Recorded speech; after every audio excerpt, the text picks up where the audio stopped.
Alors que les enfants modernes rêvent de devenir astronautes ou stars de YouTube, les enfants médiévaux avaient rarement ce luxe de choix. La plupart des futurs soldats ne rêvaient pas de devenir chevaliers. On leur disait directement que c'était ce qu'ils seraient. Pas d'orientation professionnelle, pas d'option, juste « voici votre épée en bois, ne vous crevez pas un œil ». Le chemin vers la chevalerie commençait étonnamment tôt.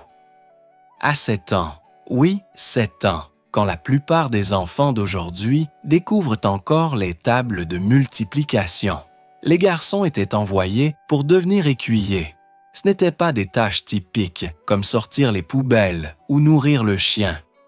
Leurs tâches quotidiennes comprenaient le nettoyage d'armures métalliques lourdes jusqu'à ce qu'elles brillent, le nourrissage d'énormes chevaux de guerre qui pouvaient facilement les piétiner, et le rôle de mannequin d'entraînement vivant pour les apprentis plus âgés.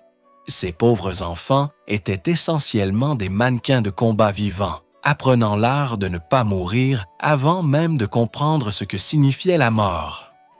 Conte de féqué pour le coucher. Oubliez ça. Au lieu de cela, ces enfants faisaient des exercices de combat avant de dormir. Des leçons sur les parties vulnérables du corps et comment les protéger remplaçaient les gentilles histoires de créatures magiques. Les archives historiques montrent que certains écuyers pouvaient réciter 50 techniques d'épée différentes avant même de pouvoir écrire leur propre nom. Leur éducation était implacablement pratique. S'ils apprenaient à lire, ce n'était pas pour le plaisir de la poésie. C'était pour mémoriser les ordres de bataille et les stratégies militaires. Les mathématiques n'étaient pas enseignées pour le développement intellectuel, mais pour calculer les provisions, les angles de siège et les tristes probabilités de survie. Un fait particulièrement amusant est que certains jeunes écuyers portaient des colliers en bois spéciaux pendant les repas pour forcer une posture correcte. Rien ne représente mieux une enfance agréable que de s'étouffer avec du pain parce qu'on est affalé. Ces enfants grandissaient essentiellement avec des armes au lieu de jouets et développaient des callosités avant même que leur voix ne mûne. Leurs jeux d'enfance n'étaient pas des jeux de balles, mais des exercices de survie et de préparation au combat. Ils apprenaient à endurer la douleur, à suivre les ordres et à se préparer à une vie qui exigerait une loyauté et un sacrifice absolu. La transformation de l'enfant en guerrier commençait tôt, une dure réalité qui façonnait non seulement les individus, mais le monde médiéval tout entier. L'entraînement de combat, souffrir avec un but. À mesure que ces jeunes hommes devenaient plus forts et plus habiles, les véritables défis de devenir un vrai soldat médiéval ne faisaient que commencer. Après ces premières années de devoir d'écuyer, vint la véritable épreuve, l'entraînement de combat à part entière. Ce n'était pas un entraînement normal, c'était souffrir avec un but. Les routines matinales commençaient avant l'aube avec des exercices de course en côte de maille. Une côte de maille complète pouvait peser jusqu'à 27 kg, 60 livres. C'est comme porter un enfant de 8 ans sur vos épaules, tout en essayant de courir. Les soldats n'avaient pas besoin de réveil. Les cris de leurs muscles des jambes faisaient très bien le travail. La pratique de l'épée dominait la majeure partie de la journée. Les registres des terrains d'entraînement médiévaux montrent que les soldats exécutaient le même coup des centaines de fois par jour, jusqu'à ce que leurs mouvements deviennent automatiques. Votre bras peut avoir l'impression de tomber, mais la précision n'est pas une option. C'était la différence entre rentrer chez soi à cheval et être ramené chez soi sur son bouclier. Le temps n'arrêtait pas l'entraînement. La pluie transformait les terrains d'entraînement en bourbiers.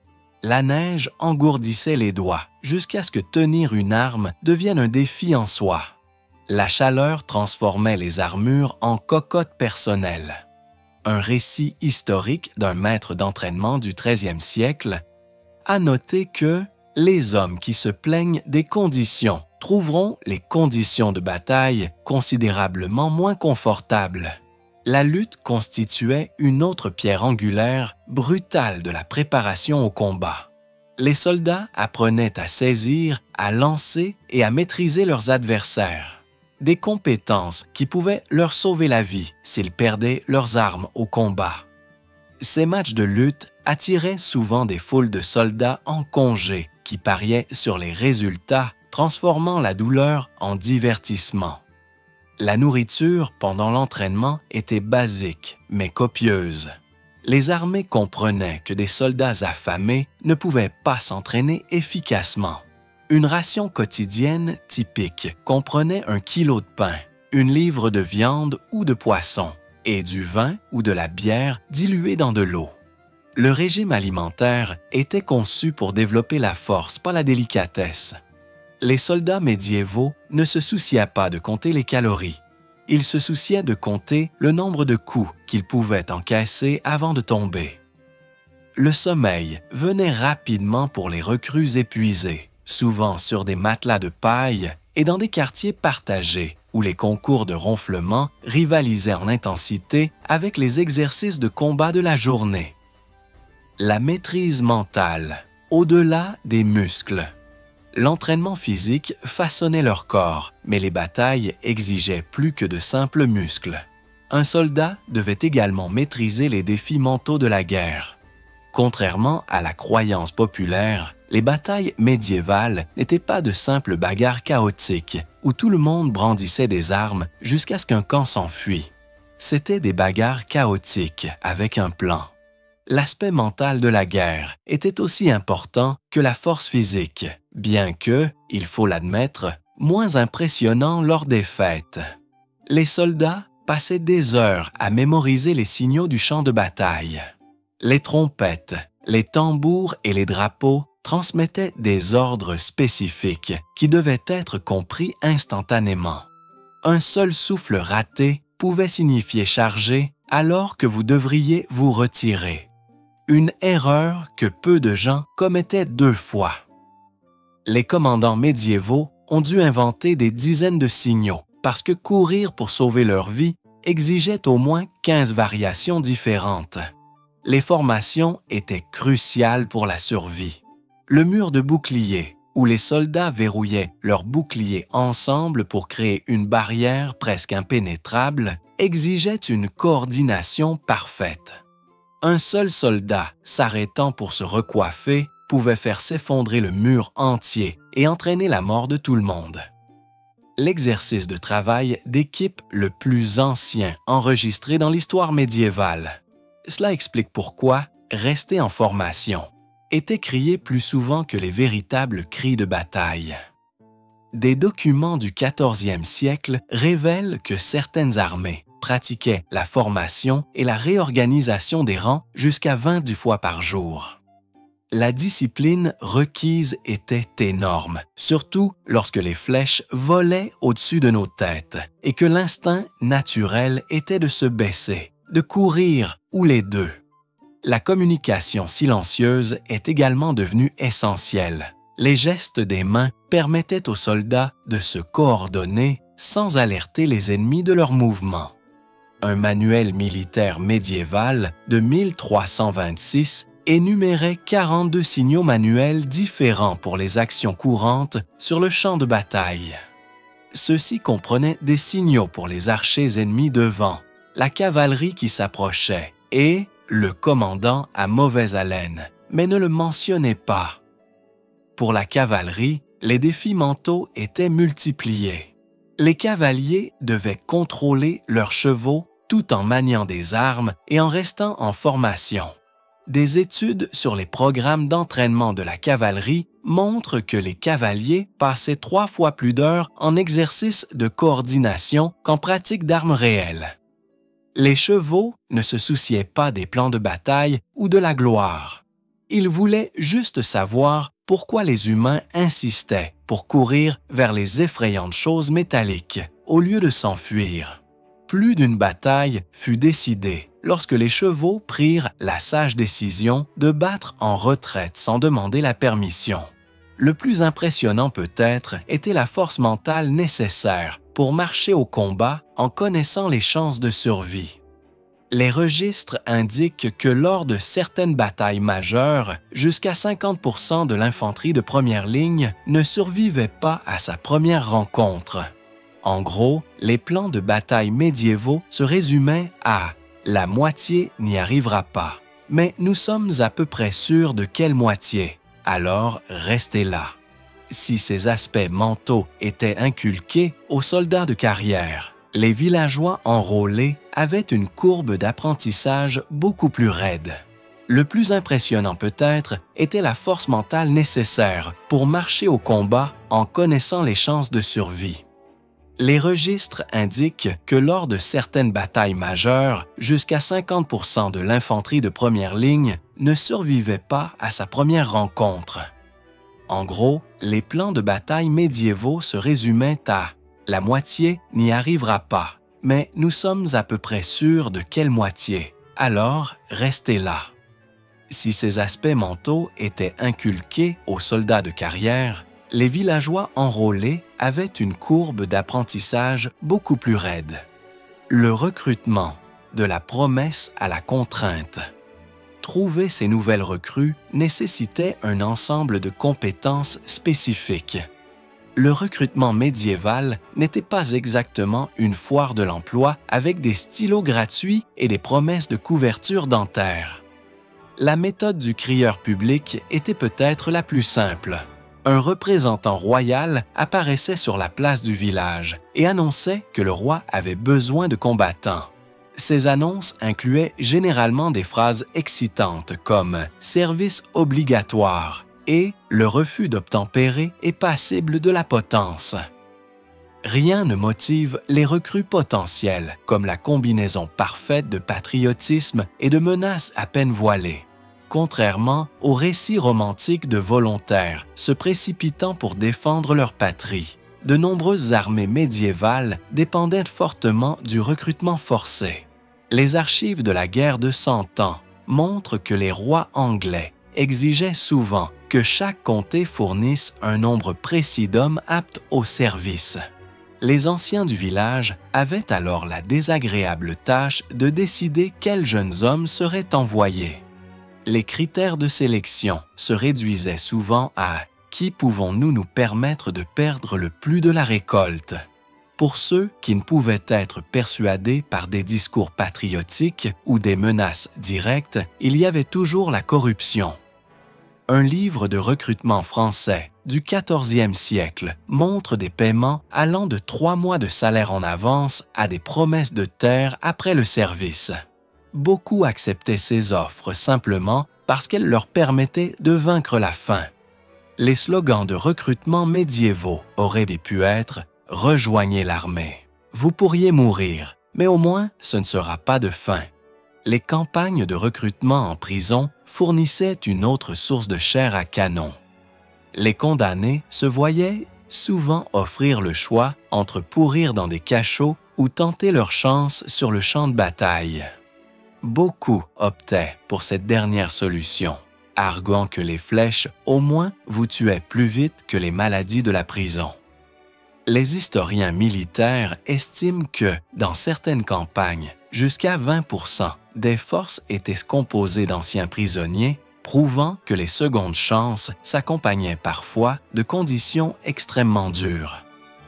Les moments les plus désespérés exigeaient les mesures les plus désespérées. Le presse-gang. Ce terme sophistiqué signifiait ramasser des hommes dans les rues ou dans les tavernes et les forcer à servir. Un récit de 1346 décrit 50 hommes tirés des marchés de Londres en une seule journée, toujours avec les légumes qu'ils avaient achetés. De paysans à soldats. La courbe d'apprentissage. Rigoureuse. Ces troupes fraîchement rassemblées, qu'elles soient les tentacles volontaires ou contraintes, faisaient maintenant face à la tâche écrasante de se transformer de paysans ordinaires en quelque chose ressemblant à des soldats. Le saut d'agriculteur à guerrier n'était pas exactement en douceur. Un jour, vous vous souciez de la rotation des cultures et le lendemain, on vous dit de poignarder l'homme qui court vers vous avec une hache. La période de transition était brève, brutale et souvent fatale. L'entraînement de ces recrues réticentes ne ressemblait en rien à l'éducation de plusieurs années que recevaient les chevaliers. De nombreux soldats paysans recevaient un cours intensif ne durant que quelques semaines, parfois quelques jours seulement si une bataille était imminente. Une analyse des registres d'entraînement de la bataille d'Azincourt montre que certains archers anglais n'ont reçu que 4 jours d'instruction avant d'affronter les Français. 4 jours pour apprendre l'archerie, c'est comme 4 minutes pour apprendre la neurochirurgie, sauf que le patient essaie de vous tuer. La distribution de l'équipement posait ses propres défis. L'armure était distribuée en fonction de votre importance dans le plan de bataille. Pas de votre taille. Trop petite, tant pis. Trop grande, bourrez-la de foin. Les registres de la campagne anglaise de 1415 en France montrent que 30% des fantassins se plaignaient que leur casque leur bloquait la vision. Un problème qui ne fut résolu que lorsque beaucoup d'entre eux ne survécurent pas assez longtemps pour déposer une deuxième plainte. Le court entraînement se concentrait sur l'essentiel absolu. Premièrement, comment ne pas tuer accidentellement le gars à côté de vous. Deuxièmement, comment suivre des ordres de base. Et troisièmement, comment avoir l'air intimidant tout en vous demandant secrètement comment vous vous êtes retrouvé dans ce pétrin. Les soldats nouvellement recrutés apprenaient à marcher en formation, en faisant frapper leurs jambes avec des bâtons par des sergents quand ils sortaient du rang. Une méthode d'enseignement encore non adoptée par les systèmes éducatifs modernes. Certaines armées utilisaient une approche d'entraînement unique, où les recrues pratiquaient d'abord avec des armes en bois. Un document militaire vénitien de 1321 explique que ce n'était pas seulement pour prévenir les blessures pendant l'entraînement, mais pour enseigner le contrôle avant de remettre l'acier véritable. Le document note qu'un homme qui peut manier une épée en bois sans se frapper lui-même maîtrise la moitié de la bataille, ce qui fixe une norme étonnamment basse pour le succès au combat médiéval. De nombreux recrues paysannes portaient leurs outils agricoles modifiés au combat. Faux, fléaux et fourches sont devenus des armes de guerre. Ces outils familiers donnaient aux agriculteurs devenus combattants une certaine confiance, bien que les historiens militaires notent que cette confiance s'évaporait souvent au premier contact avec des adversaires bien armés. Ces troupes entraînées à la hâte avaient besoin d'armes qu'elles pouvaient apprendre à utiliser rapidement. Après tout, un champ de bataille n'était pas un endroit pour des manuels d'instruction compliqués. Tout outil que ces nouveaux soldats utilisaient devait être suffisamment efficace pour les maintenir en vie pendant leur première bataille.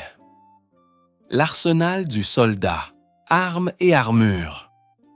Que remplissaient réellement les mains des soldats médiévaux? Malgré ce que montrent les films, tout le monde ne maniait pas des épées étincelantes et des haches de combat fantaisistes. La plupart des soldats portaient des armes bon marché, efficaces et ne nécessitant pas des années d'entraînement pour être utilisées. Les lances régnaient sur les champs de bataille médiévaux pour une bonne raison. Économiques à fabriquer, elles donnaient aux soldats l'avantage de la portée et exigeaient un entraînement minimal pour être utilisées efficacement. Une lance de base coûtait environ 1/3 du prix d'une épée, ce qui en faisait l'option économique pour équiper de grandes armées. La lance était essentiellement le fast-food des armes médiévales. Bon marché, disponible partout, et faisait le travail même si elle manquait de glamour. Les formations de lanciers créaient des murs mortels de pointe qui maintenaient les ennemis à distance. La tactique était simple mais efficace. Gardez la pointe vers l'ennemi et essayez de ne pas piquer vos amis. Les preuves archéologiques des tombes de champs de bataille montrent que de nombreuses blessures mortelles provenaient de coups de lance au thorax ou au visage. Preuve que même les armes les plus simples pouvaient être d'une efficacité dévastatrice. Les épées, en revanche, étaient les voitures de sport de luxe de la guerre médiévale. Chères, flashy et généralement la propriété des riches. Une bonne épée pouvait coûter l'équivalent de plusieurs mois de salaire d'un travailleur moyen. Cela explique pourquoi la plupart des soldats ordinaires n'en possédaient jamais, malgré leur proéminence dans les tapisseries et les films. Haches, gourdins et masses servaient d'alternatives brutales. Ces armes écrasaient l'armure au lieu d'essayer de la percer. Un coup direct d'un marteau de guerre pouvait fracasser un casque et le crâne en dessous.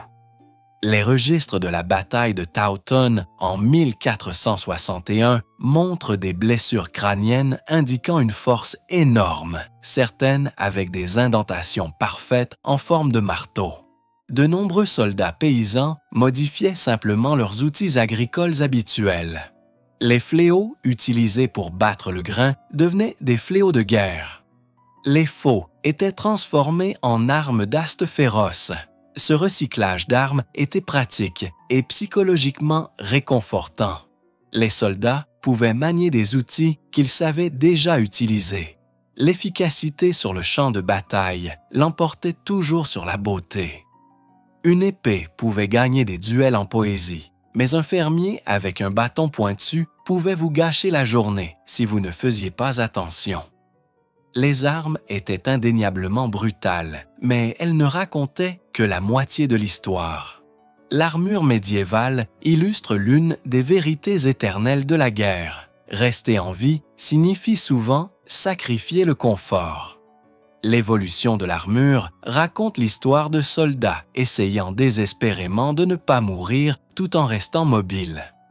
Commençons par le rêve, l'armure de plate complète. De l'acier brillant et articulé qui couvrait chaque partie vulnérable du corps. L'équivalent médiéval d'un char personnel fabriqué par des maîtres armuriers. Un costume complet pouvait coûter autant qu'une maison moderne. Seuls les guerriers les plus riches possédaient des armures complètes, ce qui signifiait que la plupart des soldats entraient au combat avec l'équivalent médiéval de l'utilisation d'un parapluie en papier dans un ouragan. Pour la majorité des soldats, la protection se présentait sous des formes plus abordables, la cotte de maille. Des milliers d'anneaux métalliques entrelacés offraient une protection raisonnable contre les entailles, mais peu contre les coups contondants. Une chemise complète pesait entre 11 et 18 kg, 25 et 40 livres, tout en suspension sur les épaules. Après une journée de combat en cotte de maille, les soldats marchaient comme s'ils avaient vieilli de 50 ans. Leur dos avait des opinions sur l'armure, et ces opinions n'étaient pas positives. De plus, il y avait le fameux problème du casque. Les premières versions protégeaient le dessus de la tête, mais laissaient le visage découvert. Les casques ultérieurs couvraient tout, sauf la vision, qui était très limitée. Un manuel d'entraînement allemand de 1415 conseillait aux chevaliers de s'entraîner au combat en casque jusqu'à ce qu'ils puissent distinguer un allié d'un ennemi, ou au moins viser dans la direction générale de l'ennemi. La conception du casque médiéval incarnait parfaitement le principe selon lequel vous pouvez avoir la sécurité ou la vision périphérique, mais certainement pas les deux. Les armures de cuir étaient utilisées par les soldats plus pauvres, offrant une protection minimale mais une flexibilité maximale. Ces hommes portaient des couches de cuir durci, espérant que l'ennemi viserait les parties renforcées et non les interstices. Les archives historiques montrent que cet espoir portait rarement ses fruits. La chaleur posait un autre défi mortel. Combattre en armure complète pendant l'été, c'était comme se battre à l'intérieur d'un four. Les textes médicaux médiévaux décrivent des chevaliers s'effondrant d'épuisement par la chaleur, avant même que la bataille ne commence. Une solution créative était que les écuyers versaient de l'eau sur leurs chevaliers entre les escarmouches, transformant les armures coûteuses en saunas métalliques fumants. Malgré tous ces inconvénients, une armure adéquate faisait souvent la différence entre la vie et la mort. Malgré tous ces défauts, un bon ensemble de protection permettait à son porteur de prendre des risques que les soldats sans armure ne pouvaient même pas imaginer. Cet avantage créait une ligne de démarcation claire sur le champ de bataille. La hiérarchie militaire et l'expérience de la bataille. Au sommet de la hiérarchie militaire médiévale se trouvaient les chevaliers, des guerriers qui jouissaient de privilèges dont les simples soldats ne pouvaient que rêver. Leur statut élevé s'accompagnait d'un meilleur équipement, d'un entraînement exhaustif et de l'attente qu'ils ne fuiraient pas au premier signe de danger. Les chevaliers commençaient leur voyage très tôt, souvent à 7 ans, et subissaient des années d'entraînement avant de gagner leurs éperons. Au moment où ils atteignaient leurs conditions de combat, ils avaient consacré plus de temps à l'entraînement que la plupart des soldats paysans ne vivraient après leur première bataille. L'éducation d'un chevalier comprenait la maîtrise des armes, l'équitation et la compréhension tactique, des compétences que les soldats ordinaires acquéraient par la méthode moins formelle de « débrouille-toi ou meurs en essayant ». La différence d'équipement était frappante.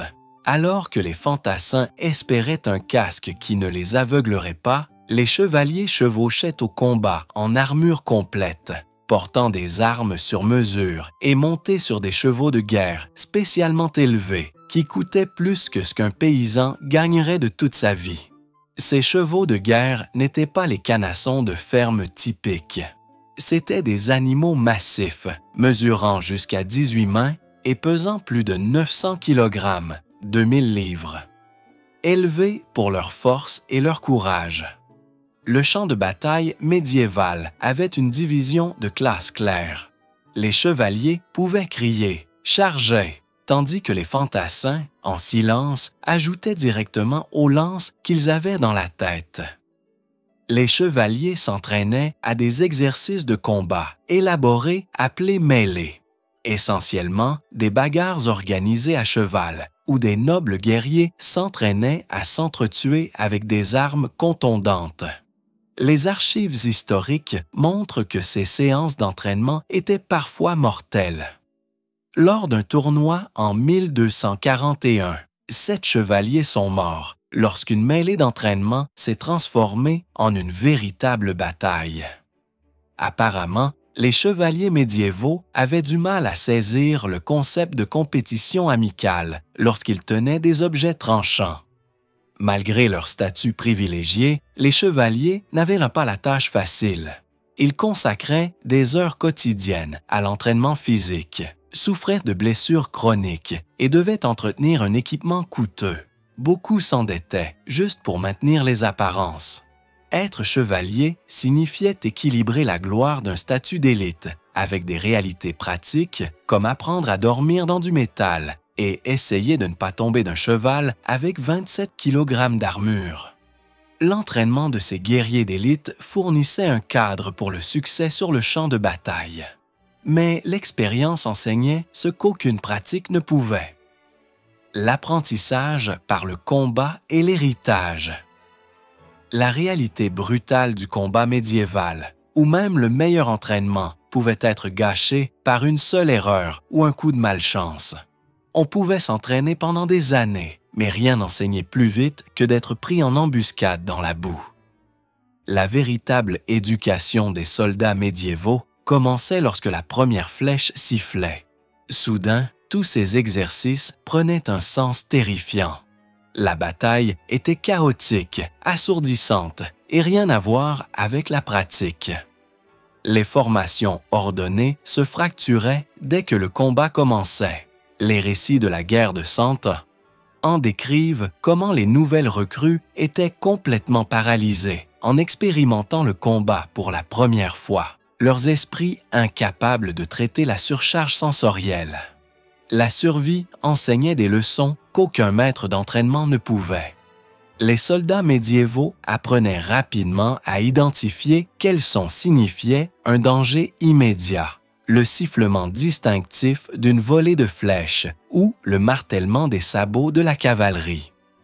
Un chroniqueur français de 1356 a noté que les soldats vétérans pouvaient sentir une embuscade avant d'en voir le moindre signe.